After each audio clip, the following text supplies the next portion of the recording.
Hey everybody, this is Jaime.Phillips with the Johnson Group by EXP, right here in Richmond Hill, outside the Savannah area.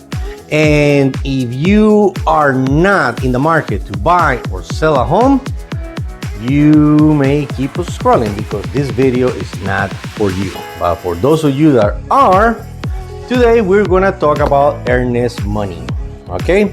A lot of people already know what that is, people that have sold a house before.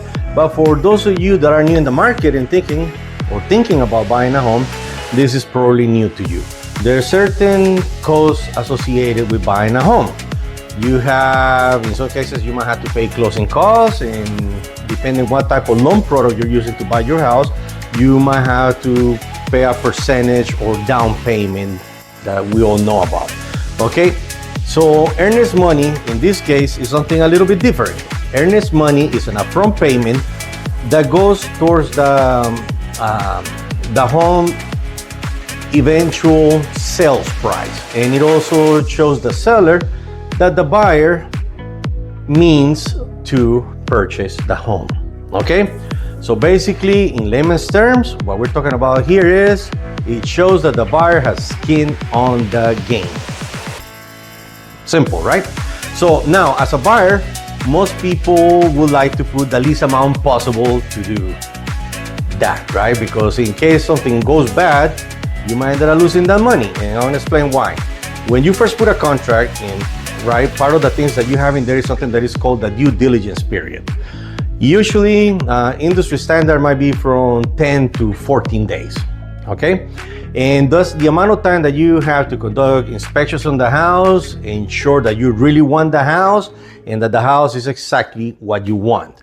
So in those 14 days, you actually can walk away and you will get your money back, your earnest money.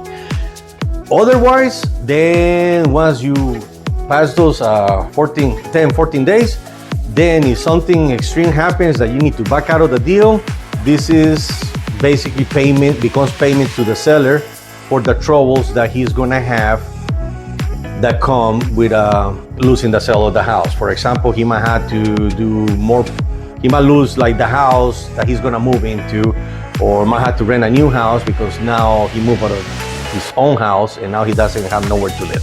So there's a lot of things that is associated with this, okay?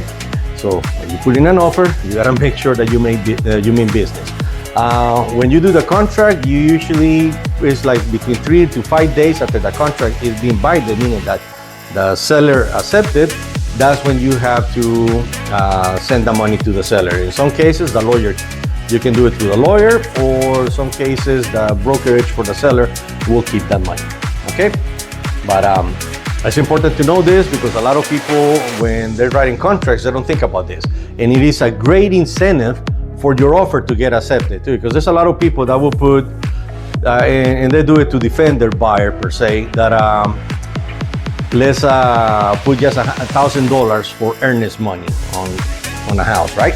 And when you do that, you kind of setting yourself for failure here, and this is why, because there'll be some other buyer that will put $5,000 for earnest money. If I'm the seller, who do you think I'm gonna choose? I'm gonna choose the person that put $5,000.